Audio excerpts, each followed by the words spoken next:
to every sick body, njogera eri emibiri emirwadde gyonna, amaanyi gonna, any stubborn disease, buli and I command it to go now. ngalagira okugenda, I say now. ngalagira gagende.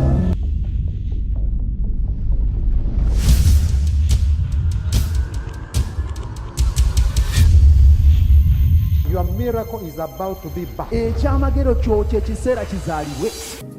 Victory belongs to Jesus. Omulabi waffe omulungi, tusanyuse okubeera naawe olunaku olwaleero ku KSTV. Tukwaniriza ku mpewo zaffe olunaku olwaleero nga tuli mu programu yaffe eno emanyiddwa nga Good News Moment. Mu kaseera kano ayogera nze Isaac Onega Jaloch, era nga omusumba waffe yatuuse dda. Omwezi tugutandise bulungi wano ku Good News ebulenga, abantu basanyufu, ebintu bitambula bulungi, tuli mu mwezi ogw'okusimbibwa, ogw'okunywezebwa. Naye olunaku olw'eggulo omusumba yatandise obubaka n'obuweereza obuyambye abantu ab'enjawulo.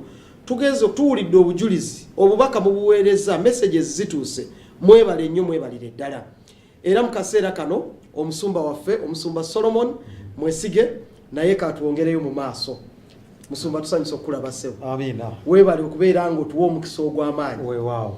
Abantu nno bakwagala. Amina. Abantu bakwagala omusumba Solomoni. Obubaka baweereza message, WhatsApp baweereza, Facebook baweereza. Bannaye otukozeemu omulimu. Twebaza Mukama. Amina. Katutandike program n'okusaba. Weewaawo.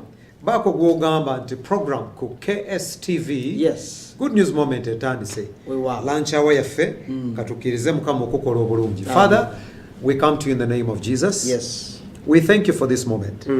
You are the word which we speak is you. Yes, Lord. The creative word. Speak into the lives of your people. Yes, Lord. Minister. Save, heal, deliver. Yes, Lord. Move people's mountains. Yes. You are the chain breaker. Yes, Father. Let your word come powerfully today. And let your people be blessed. Yes. To move from their places of limitation to a place of establishment. Yes, Lord. In Jesus' name I pray. Amen. Amen. Amen. Amen. Tukiriza Katonda okututuusa. I think we can Yes. both languages. We believe God to take us to a level of establishment. Tukiriza Katonda okututwala ku ddaala we tunywezebwa. Many people are like the water hyacinth. Abantu bangi balinga kitengejja ekiddo ky'okumazzi. They are not stable. Tebateredde. They are here today. Leero ali They wano. are there tomorrow. Enkya ali wali. The business is up today. Business nebeera It is down tomorrow. enkya neegwa. The marriage is shaky. Obufumbo bwe bunyeenya. Whatever it is, Kyonna kye we are kiri. going to believe God with you Tugenda kukkiriza for Katonda an naawe establishment akunyweze in your life, mu bulamu in your bwo, business. mu business yo. Let God answer you today. Katonda waffe akuddemu leero. Yesterday we made an introduction Olunaku olw'eggulo twakoze and ennyanjula. we started from this scripture, Twatandikidde ku kyawandiikibwa which is kino in 2 Peter mu Peetero ekyokubiri chapter 1, essuula esooka verse 2. ennyiriri bbiri. The Bible says Bayibuli yagambye that grace and peace ekisa n'emirembe be multiplied to you. bikubisibwemu gye muli. God is very specific. He's speaking to you Katonda wanaayogera naawe through his word. okuyita mu kigambo kye. And as I told you yesterday, Ate nga bwe nabagambye eggulo that the Bible nti Bayibuli is the roadmap ye maapu kwe tutambulira that takes us to where we are going. etutwala gye tulaga. The creator of this world Omutonzi w'ensi eno is God. ye Katonda. And because we were entering a world we didn't know, Era olw'okuba twali tuyingira ensi gye tutamanyi, he didn't want us to get lost. yali tayagala tubule. So he put a map Kakati yatuwa maapu of our whole life endagiriro y'obulamu bwaffe on bwonna earth, ku nsi and also preparation n'entegeka of the life after. ey'obulamu obuliddako. Everything is here Byonna biri wano in the word. mu kigambo. So that's why the Bible says Bayibuli kyeva that egamba you will know the truth, mulimanya and the amazima truth will set you free. n'amazima galibafuula So the abajeemu. truth you know, Amazima g'omanyi, the truth you know amazima is g'omanyi the truth, ge mazima, or it is the area y'ensonga eyo where you are free. mw'ofunira If they eddembe. teach physics Bwe bayigiriza and you physics don't know the formula, nga tomanyi the formula, concepts, tomanyi the bye basics, bakozesa, tomanyi It will be like French lubanga Lufalansa or Latin oba or Lulatini Spanish to me. oba Spanish gyendi Because you missed it. lwaki kuba nina But the byensobezza person that gets an understanding of where it begins, naye omuntu ategeera wa gye byava how it connects, ye bikwatagana how bitya it builds, bizimba bitya then that person is free in that area. omuntu oyo abeera waddembe mu nsonga eyo The world where we are ensi mwe tuli is a world where God expects you to succeed nsi katonda akusuubira okuyitamu and take total establishment era akunyweze in the name of mu Jesus. linnya lya yesu Let me tell you, kankubuulire this scripture says grace and peace kino ekyawandiikwa kigambye nti ekisa n'emirembe be multiplied bikubisibwemu to who? eri ani To you. to me nze And you and you and you and you and you, naawe and you. n'oli Let grace and peace nti ekisa n'emirembe be multiplied. bikubisibwemu So the principle that works in the kingdom of God ennono ekola mu bwakabaka bwa katonda is the principle of multiplication, nnono ya kukubisaamu not subtraction, so si kutoolako not addition. si kukyusa At least with addition there is an increase. bw'oyongerako wabeerawo kale But okweyongerako multiplication naye okubisaamu is doubling. kuba kwongerako The bulungi. principle that works in the kingdom of God ennono ekolera mu bwakabaka bwa is the katonda principle of multiplication. nnono ya This is kubisaamu why the Bible says bayibuli kyeva that there egamba will be no barren nti tewabeerewo mugumba among you. mummwe I will bless the work of your hands. omulimu gw'emikono gwammwe n'aguwa omukisa But do we have barren people in the world? naye abagumba tubalina Oh, definitely. iye weebali Yesterday I got so many messages. eggulo nafunye mesagi nyingi Those that want to conceive. abantu abaagala Those okuzaala that are actually in marriage competing with their co-wives. abantu ng'obufumbo alina bajja be alwanagana nabo And this one was saying at least I should get twins. ono n'agamba waakiri nze kanfune abalongo bali mbasinge Ngalowooza nti eyo ye tool erwana olutalo. thinking that is the tool to win her I'm battle talking of establishment today. njogera ku kunywezebwa Let God olwaleero establish you in your marriage. mukama akusimba akunyweze mu With or bufumbo without twins. oba olina abalongo oba tobalina May the Lord establish you. mukama May the akunyweze Lord give you victory. mukama akuwa In the obuwanguzi name of Jesus. mu linnya lya The yesu devil comes setaani ajja to steal, kill and destroy. okubba okutta n'okuzikiriza Jesus came yesu yajja that you nti gwe and me nange and him and her and him and me, n'oyo n'oli that we might have life tubeere n'obulamu and have life in all its era fullness. tubeere nabo mu bujjuvu In other bwabo words, in abundance. mu nsonga endala nga bungi That is God's plan for eyo you. yenteekateeka ya katonda gy'oli Jesus came yesu yajja that you might have nti life, gwe obeere n'obulamu have it more abundantly. obeere nabo mu Let bungi God's grace olwo ekisa kya katonda peace n'emirembe be multiplied to you bikubisibwemu gy'oli through the knowledge of God okuyita mu kumanya katonda and of Jesus Christ our Lord. n'okumanya yesu kristo mukama The waffe secret ekyama of everything, ekya buli kintu kyonna of your success, eky'omukisa of your establishment, ekyokunywezebwa is in knowledge of God kiri mu kumanya katonda and Jesus Christ. ne yesu kristo Yesterday in church we shared in Deuteronomy chapter 28, eggulo mu kanisa mu kyamateeka essula 28 mwe the first twagabanye. 2-3 verses. ennyiriri esooka paka ku The lwokusatu Bible was saying, God had made a covenant with the children of Israel. mukama yali yakola endagaano n'abaana ba isirayiri And he said, if you will listen carefully n'abagamba bwe munaawuliriza mu and bwegendereza observe ne mutunuulira ne my mukuuma command, ebiragiro then byange all these blessings nti emikisa gino will come gyonna upon you. ginaabakkako Many people abantu bangi don't look at this as a relationship. kino tebakitunuulira nga nkolagana They think God is up there balowooza katonda ali eyo who waggulu will just pour things somehow. ajja kuyiwa ebintu by'oba oliawo emikisa If you gijja get a good chance, bw'ofuna omukisa then omulungi you find things working out for ebintu ne you. bikkolera It is not by chance. si lukisa It is by faith. lwakukkiriza It is by understanding lwakutegeera and doing n'okukola the word of God.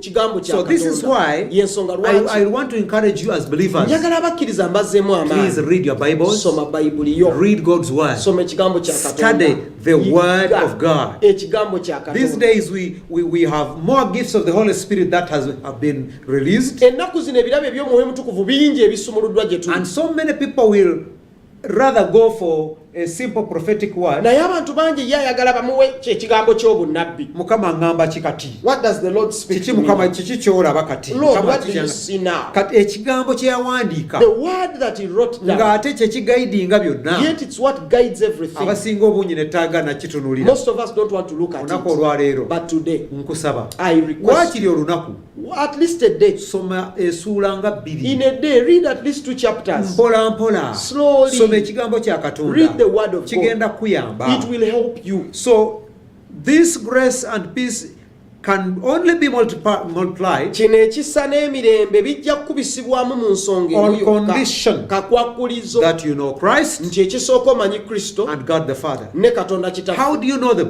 Obamanyi otya? Through His Word. Kuyita mu kigambo kye. God revealed Himself Mukama yeebikkula gye tuli in the Word.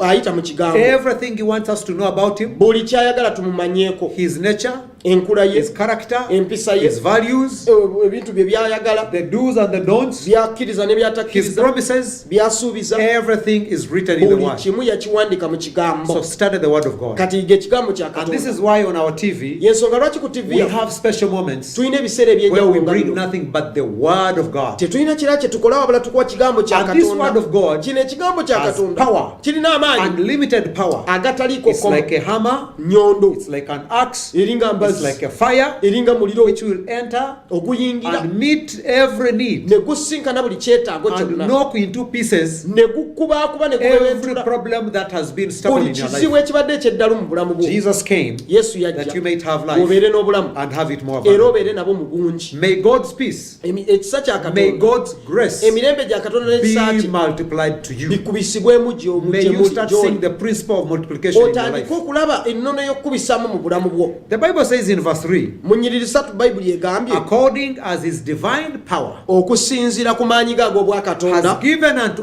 us bwe gatuwadde all things ebintu byonna that pertain to life ebikwatagana n'obulamu and godliness. n'obwa Katonda. His godly power, Amaanyi ge ag'obwa Katonda, His power that is not in the natural realm. amaanyi ge agatali mu nsi y'abantu. We have power, Tulina amaanyi, we have knowledge, tulina okutegeera, but everything in our realm is limited. naye ate buli kye tukola mu nsi eyaffe kiriko ekkomo.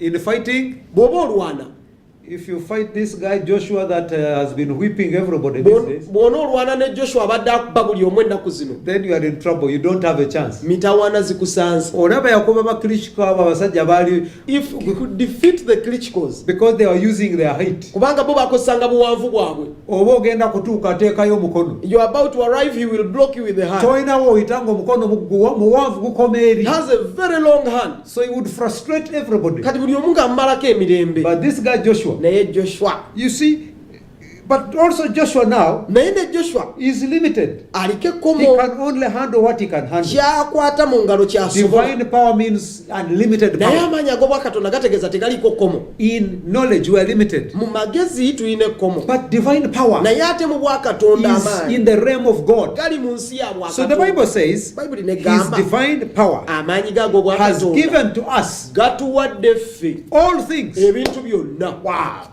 Kyewuunyisa ekyo. all things Ebintu that byonna concern life ebikwatagana ku bulamu and godliness. n'obwa Katonda. Everything you need, Buli kye weetaaga, everything you needed in the past, buli kye weetaaga and emabega, everything you will need in the na buli future. kyoligenda okwetaaga mu His maaso. unlimited supernatural power, Amaanyi ge agataliiko kkomo, His divine power amaanyi ge ag'obwa has Katonda already released unto you. gamaze okusumulula gy'oli. How many things? Bintu bimeka? The Bible says Bayibuli all egambye things. ebintu byonna. All things. Byonna. What is included in all things? Kiki ekiri mu byonna? Mbuulira. Mu byonna kati Mayumba. mu bulamu obwa bulijjo. Ku nyumba yiyo, Aha. amayumba agago gogenda okugyamu ensimbi Nga tosula mu z'abapangisa. nyumba ya Mayimuuna eri wali mu kazigeri. Kituufu. Aha. Ennyumba ezizo Aha. ezoozimbye n'ez'abapangisa nabo bajje bakuwe ssente. Obugagga, abaana okusoma, emirimu okulongooka. Nabo bennyini obbafuna okubazaala. Nabo- Okimanyi twali abantu abalwana okufuna abaana. Yes, there are people who suffer to get children. N'amala emyaka 6, For 6 years, myaka 10, 10 years, myaka 12, 12 years, tafunangayo mwana. he has no child.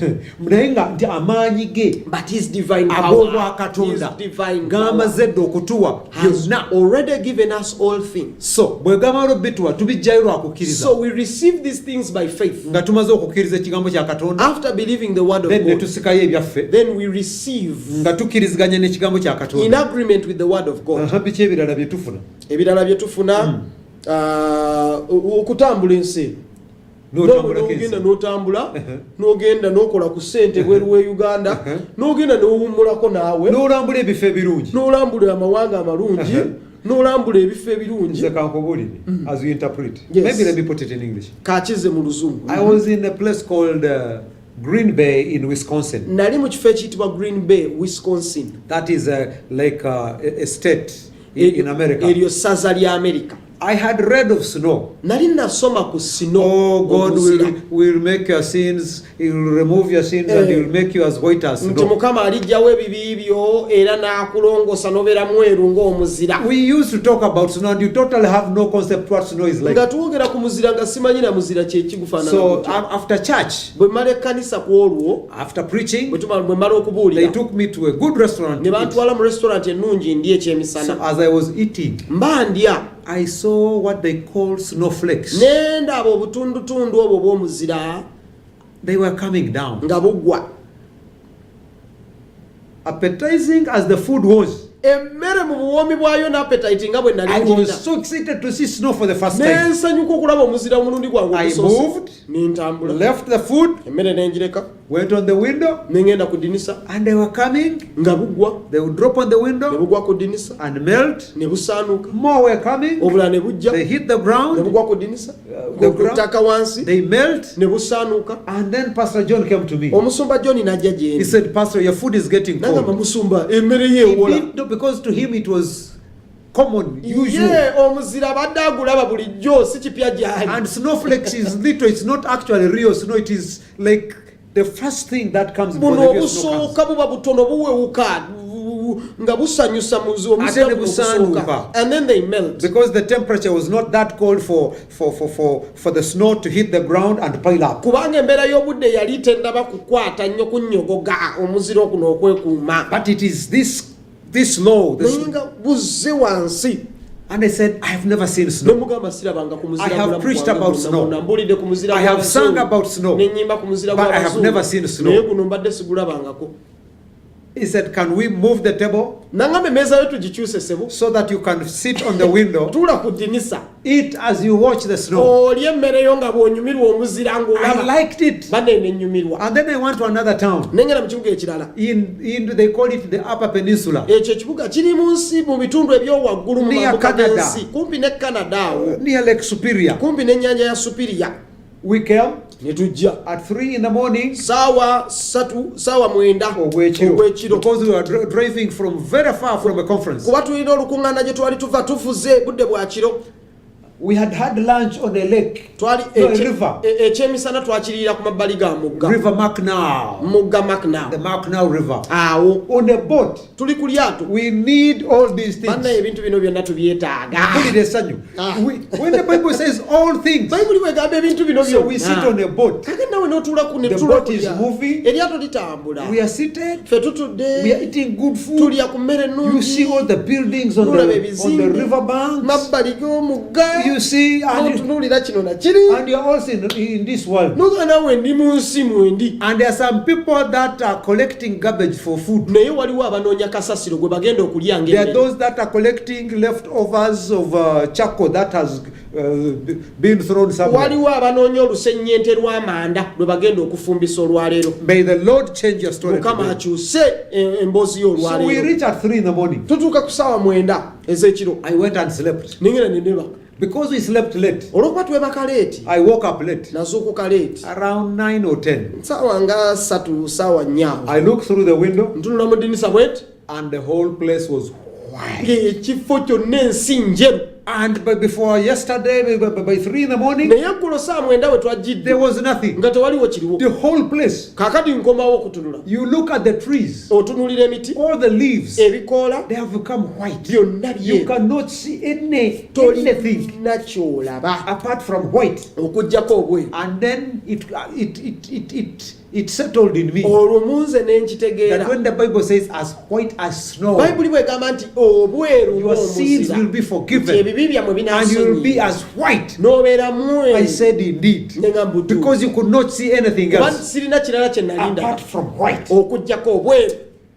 So when the Bible says all things, Kakati Bayibuli bwegamba ebintu byonna. we need to travel places. Bane twetaaga tambula. We need to see things. Twetaaga tulabe ku bintu. I remember when we went to Dubai, Nzike bwe twagenda e Dubai. I wanted to see a desert, Nga njagala nabe ku ddungu. to see nothing but sand. Sirina kirala kye njagala kulaba wabula musenyu.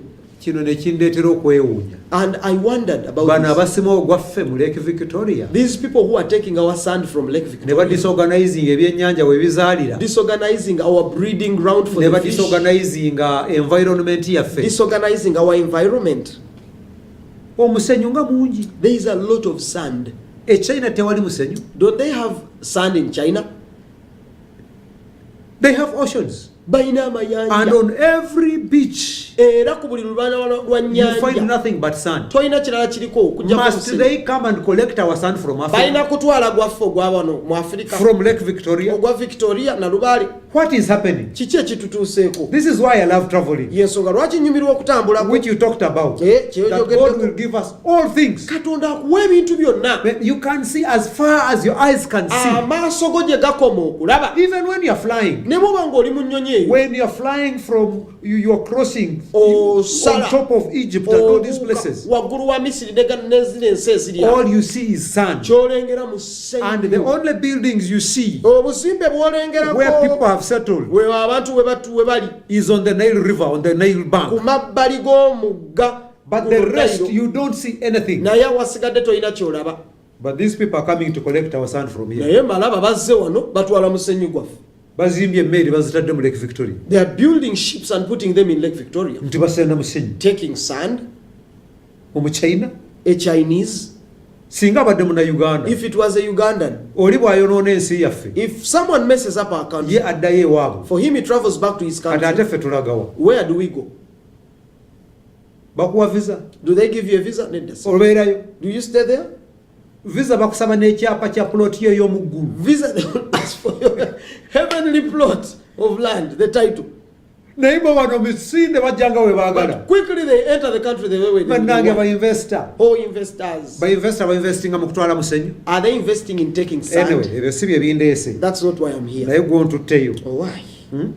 Nti atuwa byonna. That he gives us all things. Traveling is part. Okutambula kye kimu ku bintu ebyo. But also, in all things, we also have to understand the world where we are Naye and how ate to protect it. tulina okutegeera ensi mwe tuli tugikuuma tutya. So, according as His divine power has given unto us Ng'amaanyi gago bwa Katonda bwe gatuwadde all things ebintu byonna that concern ebikwatagana ku bulamu and godliness. n'obwa Katonda. Everything you need in life, Buli kye weetaaga mu bulamu buno God has provided. Mukama akigabiridde. Everything you Buli need. kye weetaaga kyonna. There is this song that says He has already provided. Waliwo oluyimba olugamba nti yamaze okugabirira. Everything you need, Buli kye weetaaga He has provided. agabiridde. On the cross of Calvary, Ku musaalaba He provided for everything. yagabirira buli nsonga That you yonna need today, gye today, weetaaga bye weetaaga and all leero that you will need tomorrow. n'ebyo by'olyetaaga enkya Already yamala provided. okubigabirira. Already Yamala provided. okubigabirira. Already Yamala provided. okubigabirira. So, children's education, Kusoma kw'abaana, wisdom magezi, of your children abaana bo and your ancestors, ne bajjajjaabo. everything. I mean, God has given us all these things, Mukama atuwadde ebintu bino byonna correcting what was made wrong. ng'alongoosa ebyasoba. All this power has been given unto us. Gano amaanyi gonna gatuweereddwa. So we are going to release it to you Kakati tugenda gasumulula through gy'oli the teaching of the word, okuyita mu kuyigiriza and also the ekigambo prayer as n'okusaba we pray with you nga tusaba and naawe connect our faith with you. okukkiriza kwaffe kukwatagana naawe. I have seen people Ndabye abantu that were not potential candidates for marriage at all. ng'oli yali tasaanidde na bufumbo. There was a lady Waliwo omukyala over 50 years old. myaka asoba mu 5. In those days, we used to do a radio Mu program. nnaku ezo twalina puroguramu ya radio. We were still in Lunguja. Twali tukyabeera Lungujja She came to mubuweereza us. gye buli najja gye tuli We prayed, ne tusaba. and she said, N'agamba I'm 50 years. ssebo nina emyaka I've 5 never been married. sibufumbirwangako. I don't see myself getting married. Ne bwe neetunuulira seerabamu mbaga. I said, don't see yourself that Ne way. muganya bwe toddamu See God kwetunuulira. as the provider. Katonda ye mugabirizi gw'oba See otunuulira. a husband coming. Laba omwami ng'ajja gy'oli. There must be people that are looking for people of your age group. Walina okubeerayo abantu abanoonya abali mu myaka 5 gwe be So baagala we started okuwasa. praying. Tandika okusaba naye And we prayed. ne tusaba. And a spirit started screaming out of her. Tumusabira omuzimu ne gutandika okuleekaana nga gumuvaamu. She's ugly. Naye mubi. mukadde She's old. tasobola kufumbirwa. She can never become We married. commanded that power in the name of Jesus. Tulagira obuzimu ogwo mu linnya lya Yesu. Kigambo buuze mu famire ye waabwe bafumbirwa. So ask, it told us, ask whether in their family they get married. Tetugenda kubuuza ffe tugenda kugoba gwe We said, alemesa abantu we will okufumbirwa. not ask, we are chasing you who hinders marriage in their Netukigoba family. nekigenda. We cast it out and it left. And we never saw the woman again. Omukazi tetwaddamu mulabako. So we were called to a certain family function in Imbuya. Kakati tuba tuli awo ne batwaniriza embuya eyo waliyo omukolo. My wife and I went, Mukyala wange nange ne tugendayo. and then we started connecting and talking to some of these Tutandika people. okukwatagana okwogera ne bano abantu And then abaaliwo. there comes a lady Mukyala n'ajja with a big smile ne simayire beaming on her face, ng'asanyuse and she greets us. n'atubuuzaako. Oh, Musumba Solomon. Oh, Pastor Solomon. Oh, Mami Doreen. Oh, Doreen. And we say, "Oh, excuse us, Come please. on. Who are you?" Nnyabo gwani. You see, as pastors, we see so many people. Omanyi abasumba tulaba abantu bangi. Then she says, "Oh, you've forgotten me." Onneerabidde amangu ago. And she said, "Do you remember the lady you prayed for? N'agamba ojjukira gwe wasabira. The lady who had failed to get married." Owaataano eyali alemereddwa okufumbirwa. We said, "Yes." Tukujjukira. But she looked 24. Naye nga wamutunulira kati ali wa myaka 24. She had painted her lips. Emimwa gisiize. She had done what they call it. What they call it? What makeup? Makeup. So her color Yenna was akyusizza ka looking makeup. different. Alabika mu ngeri She ndala. looked more refined and organized. Nga bw'omutunuulira obulamu bwatereera.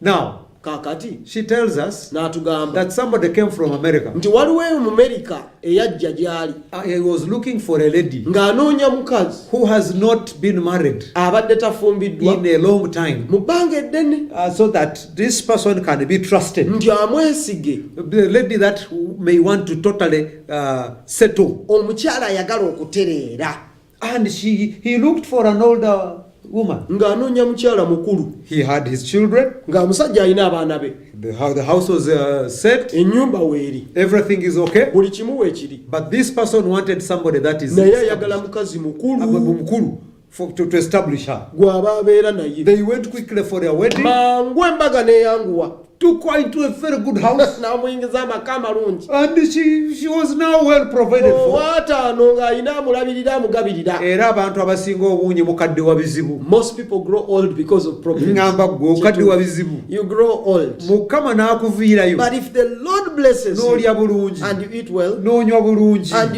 you drink well, N'ofunanga ebirowoozo ebyokweraliikirira. you have no stress. N'alya ki? What will I eat? Bano buli kimu abakujerega. All these people who mock you and Oddayo mu buto. you will become as young Speedily. very And I quickly. pray that the Lord takes you there in the Era name nsaba of Mukama Jesus. akutwaleyo mu linnya The lya Bible Yesu. says Bayibuli egamba He has given us all things atuwadde ebintu byonna according to His divine power. okusinziira ku maanyi gago That is the Katonda. power that is beyond our level. ge maanyi agasokka ku ddaala That is the eryaffe. power that rose Jesus from the ge dead. maanyi agazuukiza Yesu okuva That's mu the bafu. power that brought Lazarus out of the ago ge dead. maanyi agajja Laazaalo That okuva is mu the bafu. power that moved David ge maanyi agakwata Dawudi from being a mere shepherd ne boy gamugja mu kubeera from omulenzi the bush okuva mu to becoming a nsiko, king n'afuuka kabaka in Israel. mu Isirayiri This is the yonna. power gano ge maanyi that made Samson, agakwata Samusooni and he could lift up the gate of the city, n'akwata wankaaki w'ekibuga n'amusitula, and then he takes the gate on the top of a hill. n'akwata wankaaki n'amutwala waggulu ku The lusozi. divine power that God has given unto us Amaanyi Katonda gatuwadde ag'obwakatonda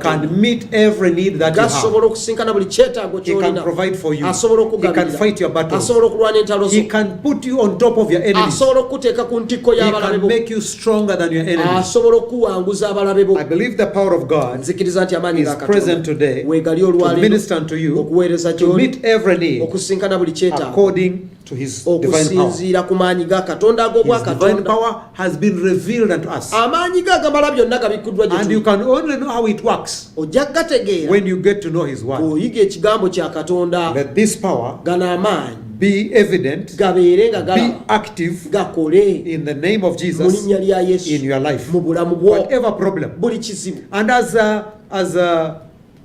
as we minister right now, ate nga tuweereza ne kaakati those numbers that you see with the sign of WhatsApp enamba z'amasimu z'olaba ezo eziriko whatsapp and the message, eziriko aka message you can send your messages, weereza message you yo can send your WhatsApp, weereza whatsapp and we will pray for all those requests. tujja kusabira ensonga ezo And my zonna God, era katonda who is wange your God, oyo ye katonda with his wange divine power n'amaanyi gago that he has katonda released unto us, gasumuludde gye he tuli will answer you, ajja and he kwanukula will answer you quickly. era ajja kikola mangu Yesterday I was giving a testimony of a eggulo lady. nabadde mpa obujulizi obw'omukyala This lady omukyala oyo came and yajja said, Pastor, naŋŋamba do musumba you remember me? onzijukira You could see the picture and it is trying to connect, but ng'akafaananyi ke nkalaba ngezaako kakwasaganya naye she said, Pastor, naŋŋamba you musumba prayed for my cancer wasabira kookolo gwe nali nnina and I have been tested now. bazzeemu ne bankebera There is completely no trace. mu nze temukyalimu yadde ettondo At lya all. kookolo lya That kansa is the power of ago God. ge maanyi His ga divine katonda power amaanyi gago bwa can be katonda released gasobola okusumululwa even through these airwaves n'okuyita mu mpewo wherever you zitudde are gwe wonna to wooli meet your need okusinkana according ekyetaago to the kyo power of God. okusinziira ku maanyi ga katonda This power has given us all things gano amaanyi ga katonda gatuwadde ebintu byonna bw'agamba already.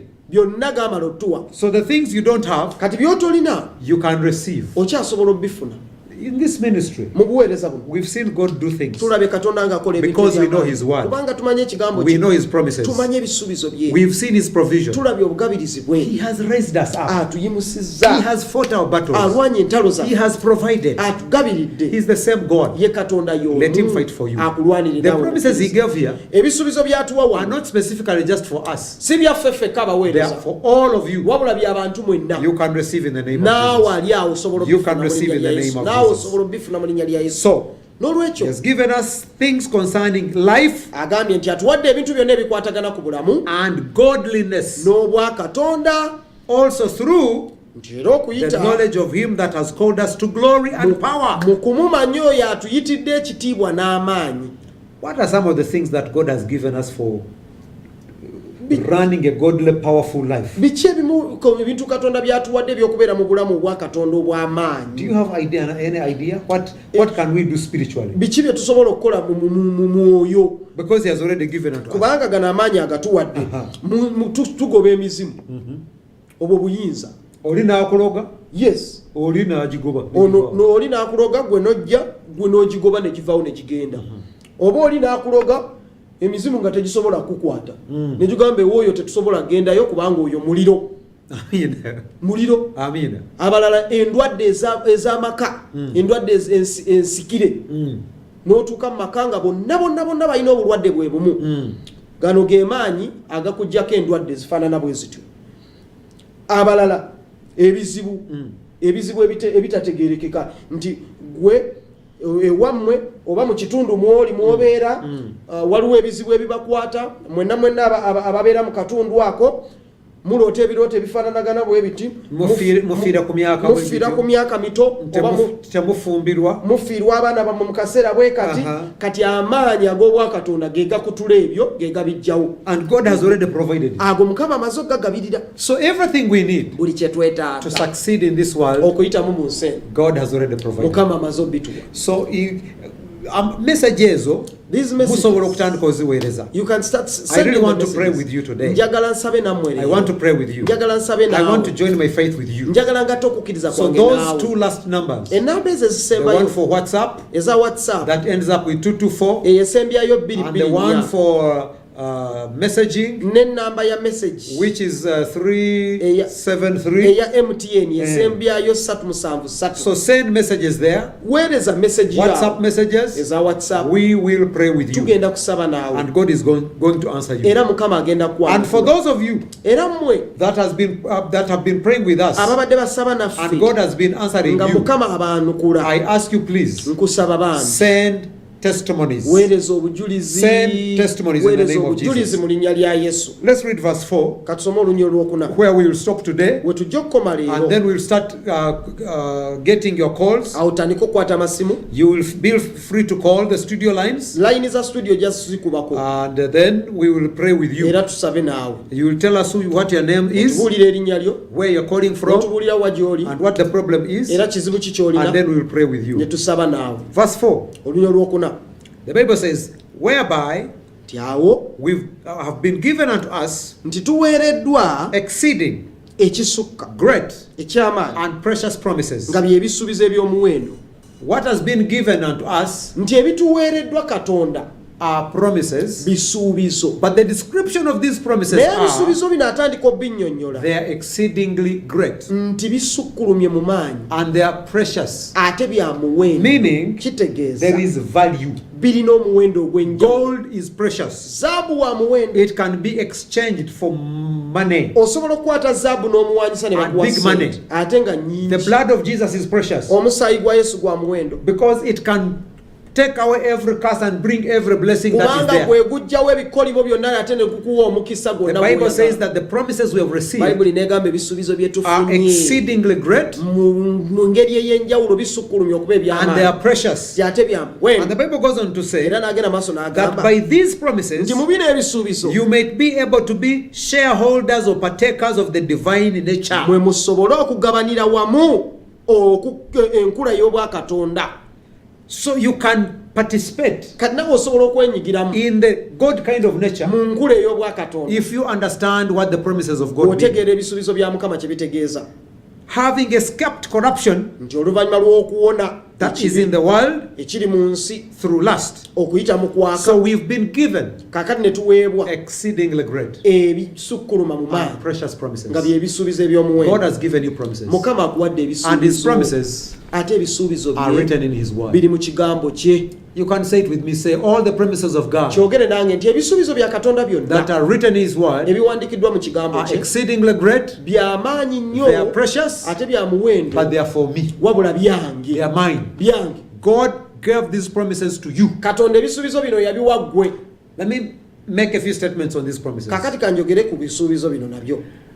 Every promise of God Buli kisuubizo kya Katonda expresses His will to you. kiraga okwagala kwe gy'oli. Whatever He promised, Buli kye yasuubiza He is willing to do. asobola okukituukiriza. If you're writing, there are some people that love writing. Bw'oba owandiika, waliwo mu abanyumirwa okuwandiika. The promises of God Ebisuubizo bya Katonda express biraga His will. okwagala, They express biraga what God is willing to do ekyo for you. Katonda kye yeetegese okukukolera. In other words, Mu ngeri endala, God has no obligation Katonda taliiko kukakibwa to do what He never promised to do. kukola by'ataasuubiza kukola. If He promised it, Bw'aba yakisuubiza then He will do it. olwo akikola. Believe Him. Kimukkirize. Wherever you find a promise, Wonna w'osanga ekisuubizo, like where the Bible says, nga Bayibuli bw'egamba ask and you will nti receive. musabe munaafuna. Go on your knees with confidence. Genda ku maviivi ng'olina Go on your obuvumu. knees in faith. Genda ku maviivi Knowing ng'osabe that ng'olina if I okukkiriza ask, nti bwe nsaba He who leero promised oyo is yasuubiza even willing asobola to answer. okunziramu. So the promises of God Ebisuubizo bya Mukama express God's will. biraga okwagala kwa Katonda. The promises of God again. Ebisuubizo bya Mukama The era Bible says in Christ they are yes and Bayibuli egamba mu amen. Kristo biri ye era weewaawo. Every promise that God has given, Buli kisuubizo Mukama and it is kyatuwadde written in His ne word. kiwandiikibwa mu kigambo kye. When you ask it, Bw'okisaba He says, yes, agamba ye. I want my healing. Njagala kuwonyezebwa The leero. question is, did I promise it? Ekibuuzo yasuubiza Yes, He okuwonya says the beatings He got, nti yagamba nti emigga egyamukubwa, the pain He got, obulumi bwe yafuna it is the pain that you are supposed to have. bwe bulumi ye bw'alina okubeera nabwo, gwe bwe wali olina okubeera So nabwo. He took it Kati ye so n'abutwala, that you can exchange olwo ne muwanyisa, and you take the healing bwe n'otwala and the okuwonyezebwa good health n'obulamu obulungi that belonged unto Him. obwali So obubwe. if you're sick, Bw'oba mulwadde you can receive your healing in the name osobola of Jesus. okuwonyezebwa mu linnya lya You Yesu. go to Him Genda gy'ali and believe Him. omukkirize, Believe in His word. okkirize ekigambo Believe kya in what He Katonda, promised. okkirize bye yasuubiza. It is yes and amen. Ekintu nti ye era amiina. Lord, I need my healing. Bw'ogamba Mukama njagala kuwonyezebwa, This is what you said. kino kye He wasuubiza, will say yes. agamba He will ye say amen. n'agamba amiina. You are poor. Oli munaku The mwavu. Bible says Bayibuli egamba He became poor nti yali so that mwavu his poverty, obwavu through his poverty, okuyita mu bwavu you bwe can become rich. bw'osobola So okugaggawala. today, Leero you can receive the blessings of God. osobola okufuna emikisa gya You Katonda, can participate in the nature of God osobola okwenyigira mu nkula ya Katonda through the promises. okuyita mu When bisuubizo. you ask God what He promised, Bw'osaba Katonda kye yasuubiza, you will be operating in the nature of God. ogenda kuba oli mu nkula ye You will be mw'otambulira, speaking His language. kubanga oyogera lulimi You will lwe, be speaking His ye word. yakyogera You will kigambo be kye, speaking His mind. oyogera ndowooza You ye, will touch His heart okwata ku mutima gwe, because you will be speaking His language, kubanga oyogera lulimi lwe, speaking what He spoke. oyogera bigambo bye yayogera. Today you can receive your prayers Leero answered. osobola okuddibwamu essaala zo. At this moment, Mu kaseera kano we are going to open our studio lines tugenda kuggula layini zaffe eza studio, where we have those two numbers. ennamba ezo ezisooka esembyayo 585 n'eri esembyayo 520.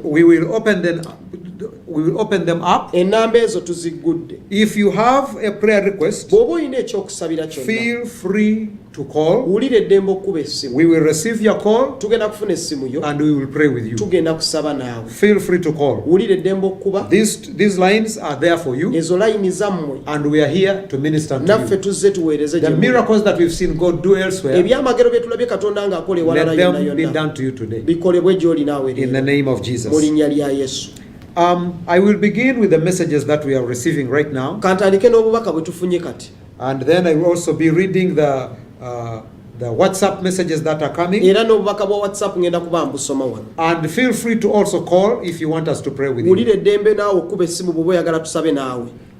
This person says, Ono agambye Mukama waffe yeebazibwe. that praise the Lord. Bambi mwebale ekigambo kya Katonda. Thank you for the word of God. Nze nsaba nammwe I pray with ku you TV on TV, KS, asoose TV KS. on TV KS. Ate yalibadde KS It should be TV. KS Naye TV. kasita ogiraba. But you watch it, that's good.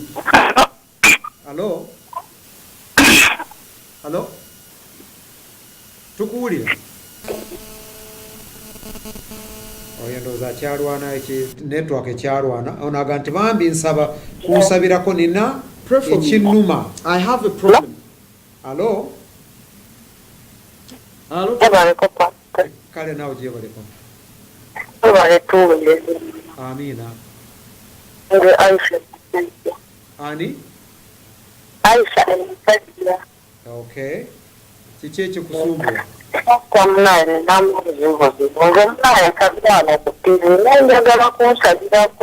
Kiki kyo?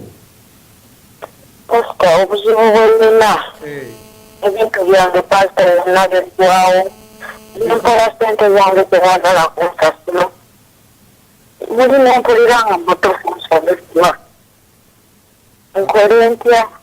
Katonda akola ebyamagero agenda kukolera. Ekintu ekirala kyengenda okwadvisinga n'abalala bonna abandaba. Another advice, Bw'oba ogenda okuwola ssente, if you're going to give a loan, etteeka ly'okuwola ssente eri munno ligamba the law says of loaning money. ng'onoowola omuntu kkiriza nti ne bw'oba ozifiiriddwa tekigenda kuluma. If you're going to give out money as a loan, accept that if I lose it, I will not be hurt. So ekyo kigenda kuwaliriza okulowooza ennyo nga tonaba So ziwola. this will force you to think a lot before you give out that money. Mu abantu abasinga obungi oli ajja omala gateekayo ssente Most people, when people come to you, you just give them money. just ng'ate like gwe that. okuzifunna kikusumbuwa Yet olwawo for nnyo. you to get that money, it's a Kati problem. okuziririzinga ng'omala gateekayo But bw'otyo. releasing, it's easy. Etteeka ly'okuwola ssente ligamba The law of giving out money as a ng'ogenda loan kuwola says, omuntu gw'owola, if you're going to give out a loan, weebuuze ask yourself, bw'aba tazikomezaawo if this person doesn't pay me, ngenda mukyawa, will I hate that person? ngenda kukaaba. Will I cry? Kati ekyo awo osooka kulowooza So you olyoka have to owole. first think before you give out a loan. Naye tugenda kusabira Mukama akulwanirire. We are going to pray for Ali you. ku ssimu, halo? Hello? Yes. Yesu yebazibwe. Amiina.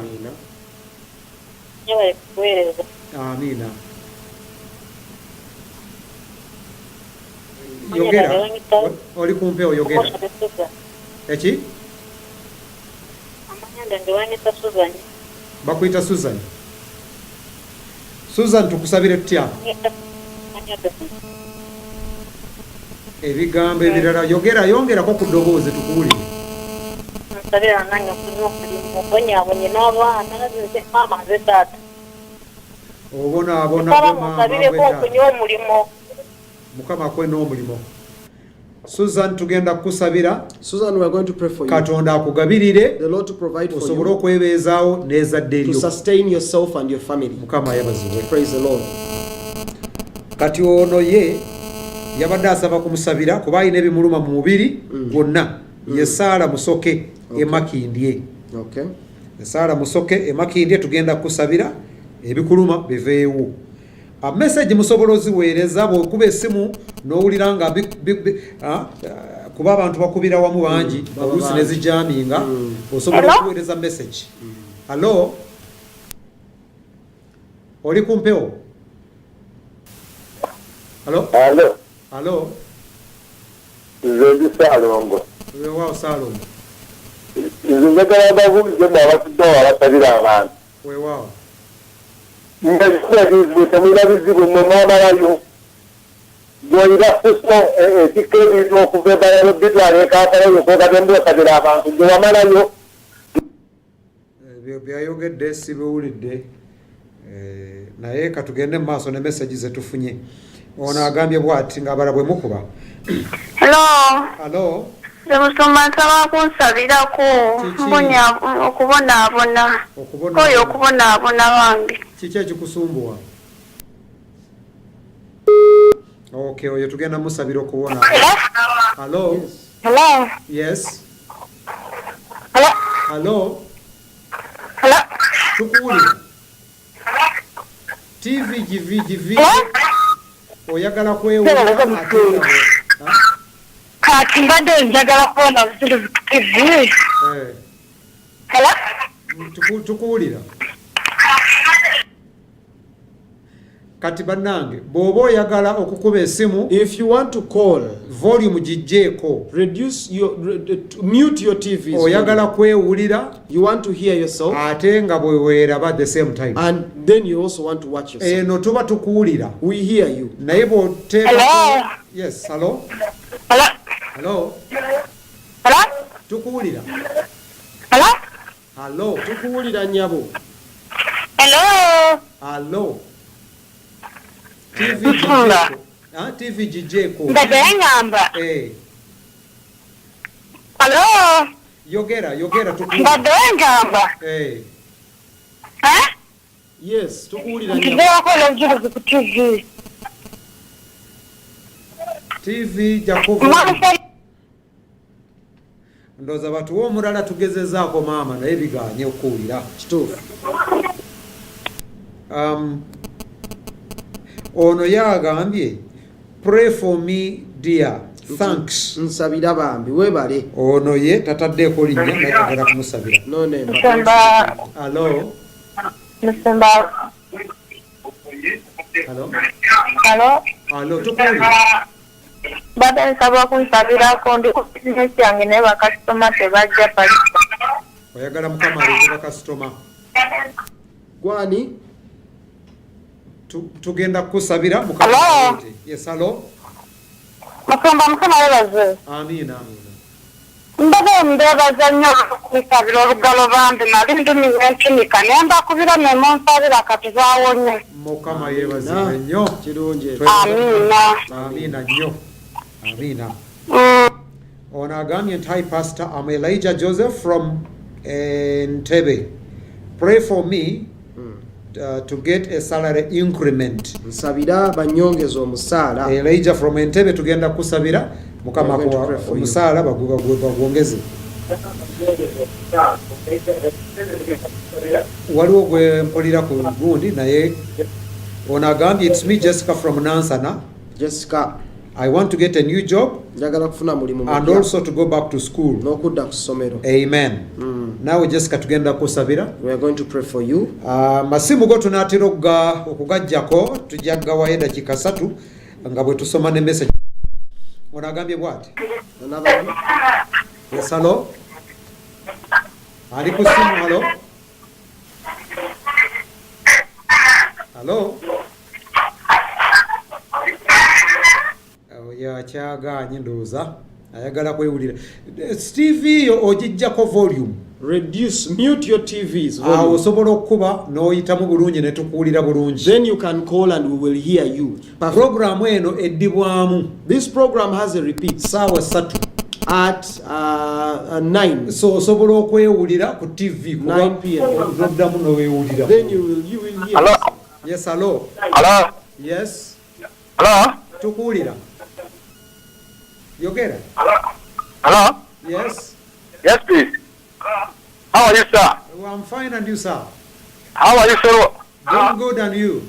I'm called Peter Olea. Yes, Peter. I'm Peter Olea. Yes, what is the problem? I'm called Peter Olea. Peter Orea tujja kukusabira Katonda abimanyi by'obadde oyagala.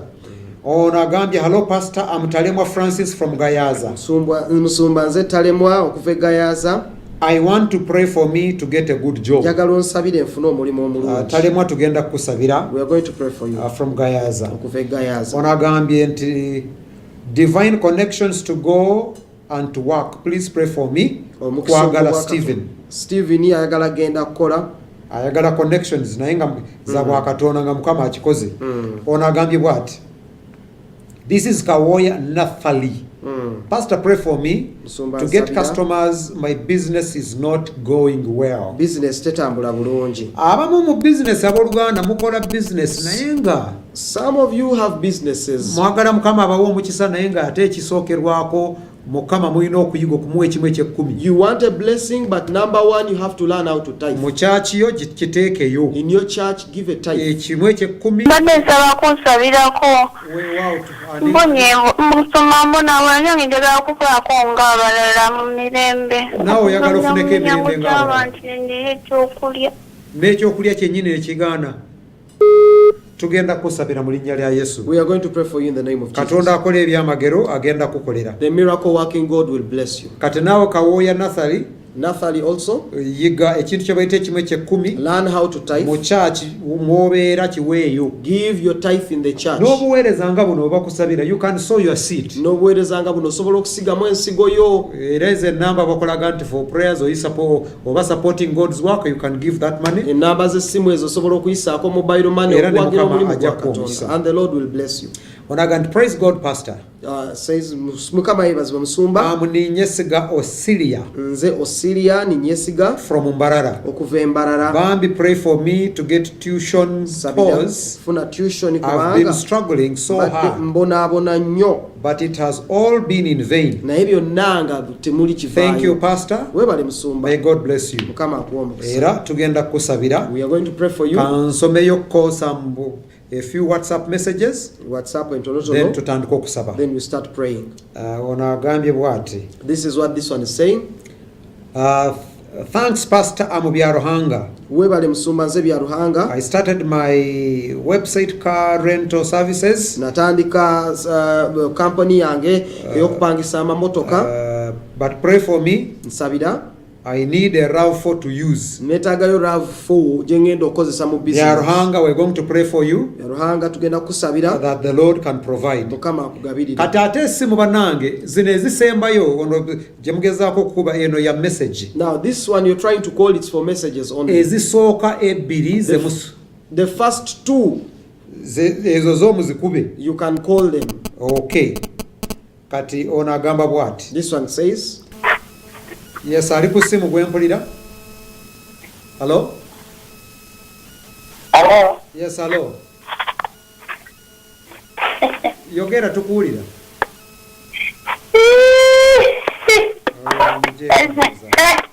Abadde agezaako alaba oba ayitamu. Ate ayagala kwewulira. Praise God, Pastor. ti Mukama yeebazibwe omusumba. I'm Brenda. Nze Brenda. Pray for me to get a job. Sabira nfune omulimu.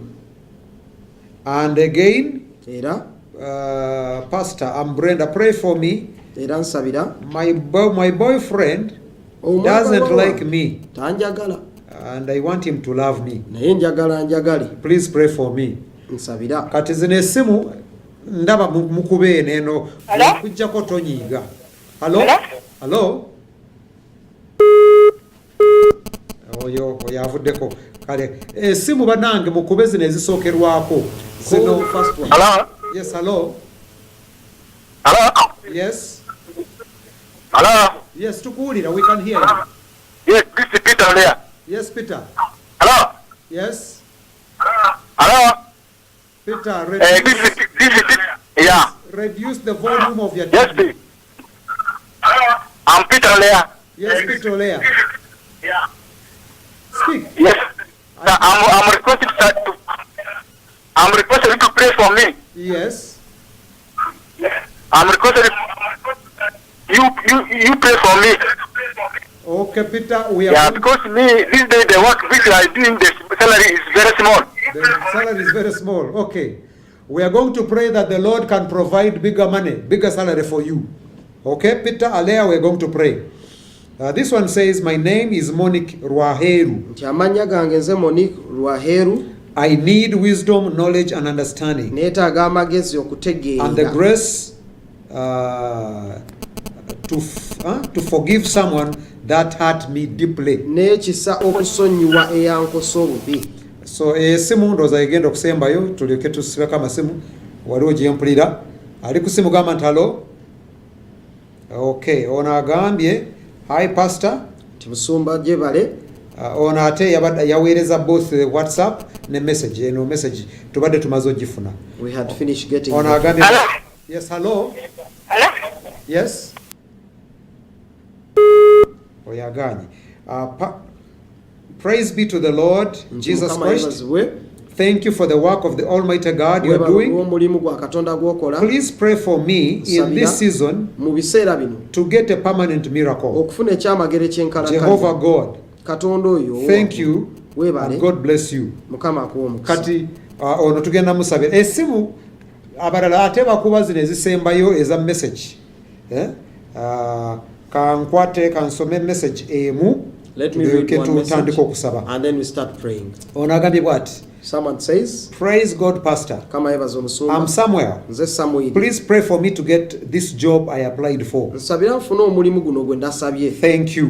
Weebale. Era tugenda kusabira We are going to pray for you ofune omulimu to ogwo gwennyini to get that very job gwe wasabira. that you prayed for. So kati ndowooza amasimu Now the phones, messages zo musobola okusigala nga you muziweereza. can continue sending the You messages. can send the messages on those lines Messages ziweereze zo for WhatsApp ku WhatsApp and the message, ne messages and zonna. then we will continue.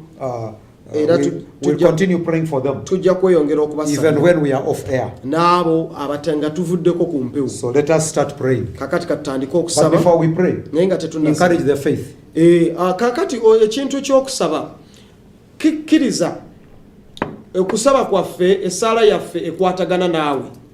Bwe tukusabira naye nga gwe teweeraba nti ova mu mbeera eyo, tuba tumala budde bwaffe. Kiringa okwagala okuyambako omuntu musitula omugugu naye nga ye ayimiridde buyimirizi akutunulidde nagamba kati gwe situla. So omugugu okugusitula tugusitulira wamu. Wadde tulina amaanyi naye naawe olina okuteekako agago ne tusitula ffenna. So kwe kukkiriza kuno y'essaala gye tugenda okusaba. Nti naawe saba naffe nga tusaba. Bwe tusaba bye twogera bwe banga y'embeera yo yennyini nga naawe ogamba weewaawo Mukama mu linnya lya Yesu nsumululwe oba nkifune oba nnyambibwe oba mponyezebwe. Amen. Amiina. Amen. Weewaawo. Kale tugenda basabira. Weewaawo. Tukatulabe tutandikidde kwani. Tulina Saara ayagala kuwonyezebwa era mulimu n'abalala abalinga ye abali eyo nabo baagala kuwonyezebwa ebirwadde ebyenjawulo n'ebizibu ebyenjawulo ebireeta obulumi mu mibiri. Saara n'omulwadde omulala yenna kwata awowulira obulumi. Yes. Koze ono atukubidde n'atuwa obujulizi awegaga nti yali alwala ki? Yalwala entunuka ne tumusabira ku TV ng'ali waka entunuka neewona. N'awonera ku TV. N'awonera ku TV. Naawe ali eyo ndowooza obujulizi naawe obuwulidde. You have had the testimony. Kati tugenda kusaba. We are going to pray. Teeka omukono gwo awowulira obulumi. Put your hand where the pain Katonda akola is. ebyamagero. The miracle working God akukwateko kati. is going to touch you right now. Father, in the name of Jesus, Kitaffe mu linnya lya we Yesu. send your word. Tutuma ekigambo We kyo. send your power. Tutuma amaanyi The go. healing word, ekigambo kye kiwonya, you were bitten wakubibwa, so that the pain obulumi that was meant to be ours obwali obulina okubeera through disease and okuyita mu sickness ndwadde can be transferred to you. busobole okuwanyisibwa So gy'oli. we remove that disease Tujjawo endwadde and ezo. pain from Susan Tujjawo obulumi obwo and Susan many bw'alina. others that are suffering n'abalala all types ababonaabona of ailments. abalina endwadde I ez'enjawulo. command in the name of Jesus, Ndagira mu linnya lya let Yesu there be healing. wabeerewo I okuwonyezebwa. send healing power. Ntuma amaanyi I agawonya. send healing power. Ntuma amaanyi I agawonya. send healing Ntuma power amaanyi to your agawonya. life right now. Eri obulamu Receive your healing. twala I okuwonyezebwa. command any power, Ndagira buli maanyi demonic amabi powers that ag'emizimu cause pain, agaleeta obulumi witchcraft agaleeta that brings eddogo disease, eddogo erireeta endwadde that cannot be diagnosed medically, endwadde ne bazinoonya mu byuma ne that zibula cannot be treated ne medically, batasobola and yet zijjanjaba people are naddagala sick. naye ng'ate I oli mulwadde. send the power of God right Tuma now, amaanyi ga and I Katonda command kakati. healing to Ndagira you. okuwonyezebwa Receive gy'oli. it Kutwala in the name of mu linnya Jesus. lya Yesu. Thank you, Jesus. Weebale Yesu. Oh, hallelujah. Weebale Mukama. Amen. Era tulinawo Aisha afiirwa ebintu bye bizinesi ne zonooneka abantu bawola ne batamusasula n'abantu abalinga oyo abadde bafiirwa ebintu byabwe mu ngeri etategeerekeka. Aisha n'abalala mwabawola sente nja kusaba mwoyo wa Mukama abuwe n'amagezi. Aisha and the rest, you who give loans, may the Spirit of the Lord give you wisdom. Ng'onoowola njagala olabire ku zi banka. If you're to give a loan, take an example of the bank. Banks zikimanyi nti abantu banyaga. The banks know that people cheat. So nga tebannaba kuwola So before they give you the bakola loan, background check. they will do a background check. Ne on you. bafuna ne security. They will get security. Bakakase They will confirm nti sente that the money tezimala gagendera awo. will not just go like Naye ffe that. tumala gawaayo. But all, for us, we Mpayo just miliyoni 2. I need to Nina give- kyenkola kati kati. I am doing something. Kwata. And then they give you. Enkeera tadda. The next day they So don't come back. ekyo mukireke. So leave that. Muyige essomo eryo. Learn this lesson. Bw'oba ogenda kuwola If you're going to give out, kakasa the nti loan, ezo zo make sure that money, ne bwe ziba tezikomyewo even if it doesn't come back, tolina buzibu. you have no problem. Kati bw'otandika okulowooza bw'otyo So if you start thinking nga like tonaba that, kuwola before you give the loan, ojja kutandika endala jabuzi tojja kumala gaziteekayo you bw'otyo. will not just give your money like that. Father, in the name of Jesus, Kitaffe mu linnya we lya pray for all Yesu. these people. Tusabira abantu bano. Susan, Susan, is Aisha. Aisha. We pray that whoever took the money Buli eyatwala sente ze, n'abalala bazitwala ne basigala ng'ate nabo and tebazirina. others take the money and they don't bring it back at Mukama all. Katonda wange My good Lord, abeewola those who take our nga money, baagala okusasula naye ne zebasasula they tebaziraba. want to pay but they don't have the money. Tusaba omukono gwo We pray gugululwe that your hand be stretched. bagabirire Mukama Provide unto ate them obawa all, omutima omulungi and ogusasula. give them a good heart that pays. Bantu bonna bali mu kukola loosi ebintu ne babikola nga tebigenda. Making losses and things that Nsumula amaanyi ga Katonda I gabakyalire release the power mu of God mirimu to gye visit them bakola. on the Let jobs your they power do. be there Amaanyi go to meet gabeereyo, every need. okusinkana buli In kyetaago. Jesus' name we Mu pray. linnya lya Yesu tusabye. Amen. Amiina. Amen. Era tulinawo Elijah ayagala okumwongeza omusaala. Tulinawo ne Jessica ayagala omulimu omupya. N'emisomo gy'okutereera. So n'ab'emirimu abawerako Brenda era naye ekizibu kye mulimu ayagala mulimu. Samuel naye yasaba omulimu. So Ne Peter ayagala bamwongeze ne Peter ayagala bamwongeza omusaala. Ono Samuel yasaba omulimu, so ayagala omulimu ogwo gujje gy'ali. Father, in the name of Jesus, Kitaffe mu linnya lya all these Yesu, names that we have mentioned, amannya gano agagwe twogeddeko visit them right now. bakyalire kaakati, Visit them right now. bakyalire kaakati, Let your power touch them right now. amaanyi go gabakwateko, Let your anointing amafuta that go breaks the power of financial struggle, ebikoligo by'okubonaabona, that breaks the power of financial embarrassment, agakutula ebikoligo ebyo ebiswaza that breaks the abantu, power of debts, agakutula that breaks ebbanja, the power of setback, agakutula amaanyi g'okudda emabega that breaks the okuddirira, power of being stagnant. agakutula amaanyi Let it g'okukwama, visit them gabakyalire, and many others that are praying along with n'abalala us. abasaba naffe. Lord, I pray that you touch them, Mukama nsaba Minister unto your people. weereza eri abantu bo, provide jobs, gabirira emirimu, provide increments, gabirira emisaala provide gyeyongere, stability, gabirira okunywera, establish your people financially. abantu bo banyweze, Give your people a breakthrough. abantu bo May okwotola, they also be as happy as nabo others. babeere basanyufu ng'abalala, Bebeegomba. the ones they admire. In Jesus' name I Mu linnya pray. lya Yesu sabye. Amen. Amiina. Tulinawo Amen. abaagala tuition Osiria ayagala tuition addeyo ku ssomero asome. Tulina Jessica era naye ayagala bya misomo gye kutereera, n'abazadde abalala abalina abaana, n'abaana abalala abanoonya ssente nga balemedde waka. Yes. Ne balaba bali nga bava ku ssomero. Yes. Ne balumwa naye nga tebalina kyakukola. Kituufu. Father, in the name of Jesus, Kitaffe mu linnya lya we Yesu, release your power. tusumulula amaanyi go. You said we will be heads and not Wagamba tails. tulibeera mitwe so si mikimu. If people are getting the knowledge of how the world operates Abantu bwe baba nga bafuna amagezi bategeera ensi through bw'etambula education, okuyita mu kusoma, these people are home, nga bano bali waka not learning anything. tebalina kye Lord, I bayiga. pray that you visit Mukama them. nsaba bakyala, Everybody that is in this buli category, muntu ali mu bantu I bano, pray tulu that bali you mu. visit them in the name Nsaba of Jesus. bakyalire mu linnya Fight lya their Yesu. battles. Lwani ntalo, Provide for them. bagabirire Provide Mukama. for them. Bagabirire Mukama. Provide for them. Bagabirire Let Mukama. doors open up enzigi for them zeggule, to be able basobole to nabo realize their academic dreams okulaba ebirooto byabwe nga in bituukirira. the name of Jesus. Mu linnya lya For the Yesu. parents that are struggling and Abazadde stuck, ababonaabona let your hand be abalimiddwa, stretched. omukono gwo gugolole In gye bali. Jesus' name I Mu linnya pray. lya Yesu nsabye. Amen. Amiina. Amen. Anasembayo ye bya Ruhanga nga ye ayagala RAV4 asobole okuba nga akola emirimu gye, bizinesi ye ey'okupangisa amamotoka. So ayagala RAV4 asobole okuba nga bizinesi egenda ma n'abaagala capital abantu abalala. Ayina ekirooto ky'omulimu ayagala kukola, yeetaaga capital. Yes.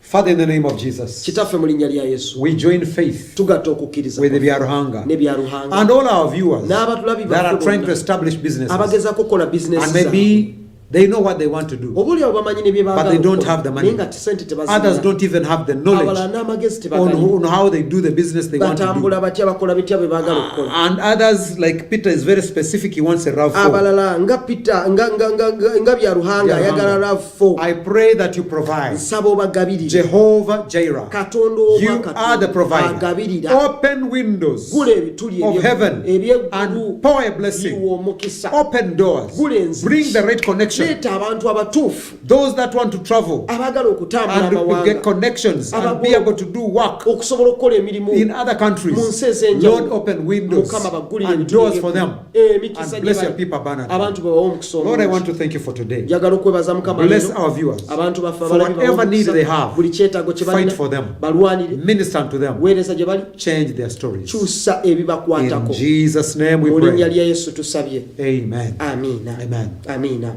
What a joy is ministering to you. Kyasanyu okuweereza gye muli. I always want to finish my ministry with giving people an opportunity to give their life to Jesus. Bulijjo njagala okumaliriza nga mpa abantu omukisa okulokoka okuwa Yesu obulamu And if you are bwabwe. there and you've never given your life to Jesus, Bw'oba oli eyo nga Yesu tomuwanga bulamu bwo, with me say these wamu words, nange yogera ebigambo either bino. in English Mu Luzungu or with him oba wamu naye in mu Luganda. Luganda. Say, Lord Jesus, Gamba Mukama Yesu, today olwaleero I give my life to you. nkuwa obulamu bwange. I confess Njatula that from today nti okuva n'olwaleero I am born again. ndokose. Thank you, Jesus, Weebale Yesu for saving me. olw'okundokola. Amen. Amiina. Amen. Amen. If you've said those words, Bw'oba oyogedde ebigambo ebyo, Jesus has entered your heart. Yesu ayingidde mu mutima On gwo. those numbers of messaging, Ku nnamba ezo eza message, send me a message mpeereza message, and say, I am born again. oŋŋambe nze gundi ne gundi ndokose. We will celebrate with Tujja you. kusanyuka naawe. Otherwise, Wabula may ebirala, God bless you. Mukama abawe We'll omukisa, be together tusisinkane tomorrow enkya ku ssaawa at y'emu the same time. mu budde bwe bumu. God bless you. Mukama abawe omukisa. Amen. Amiina.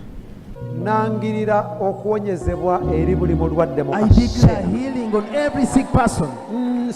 I speak to every sick body, Njogera eri emibiri emirwadde Any gyonna, power. amaanyi gonna, any stubborn disease, buli and I command it to go now. ngalagira okugenda. I say now. Ngalagira kagende.